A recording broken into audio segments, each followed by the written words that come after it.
guys, it's Kyra from KyraWilliamsFitness.com, and today we are doing broad jumps.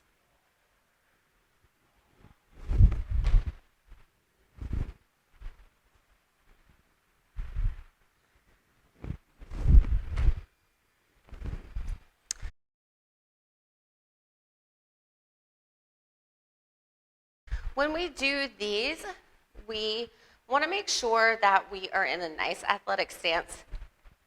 So my feet under my hips, maybe a little bit wider.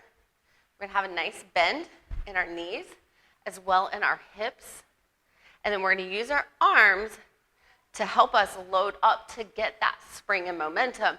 But the spring is also coming from our hamstrings. So this position, I'm loading up my hamstrings, I'm loading up my glutes, I'm getting ready to use them. I'm going to use my hands to give me a little bit of momentum by swinging back.